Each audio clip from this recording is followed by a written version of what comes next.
Another condition that can arise from too much acid, or acid itself, is a phenomenon known as heartburns, which don't actually involve any heart damage, or maybe, but it doesn't. It's actually better called acid gastric reflux. Gastric acid reflux is when we have backflow of stomach content, acid, upwards towards the esophagus. The esophagus lacks the protective lining of the stomach, therefore acid reflux can cause pain, inflammation, and damage. GORD, also known as gastric esophageal reflux disease, is an extreme case of gastric acid reflux. Some people call it GERD because different English-speaking countries require different abbreviations, which is ridiculous.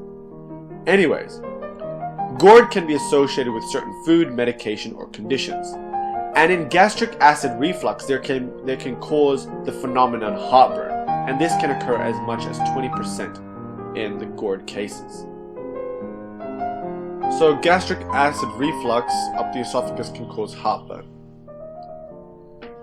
The pathophysiology of GORD is not fully understood, but it's most probably due to the disturbance in normal gastric reflux barrier, or the weakening of the esophageal sphincter, which is the barrier between the acidic stomach and the esophagus.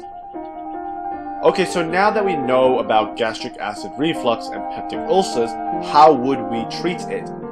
Well, we can either neutralize the acid or prevent the acid from being secreted.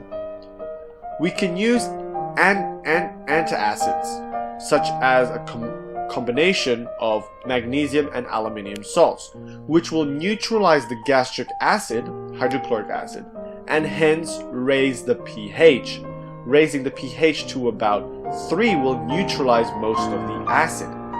Antacids are usually short-acting. So that's neutralizing the hydrochloric acid. But we can also prevent hydrochloric acid from being secreted. For example, the proton pump inhibitors that end in prazole, such as omeprazole, will irreversibly bind with and block proton pumps. These are well tolerated, effective, and has a long-lasting effect. There are also histamine 2 blockers, such as cimetidine, which inhibits all histamine 2 receptors. Therefore, they have a shorter action duration than proton pump inhibitors, and they are found to have more of an affinity to block H2 receptors in the stomach, even though there are H2 receptors all over the body. We can also inhibit the actions of acetylcholine from the parasympathetic nerve endings by using atropine, but these have problems in itself.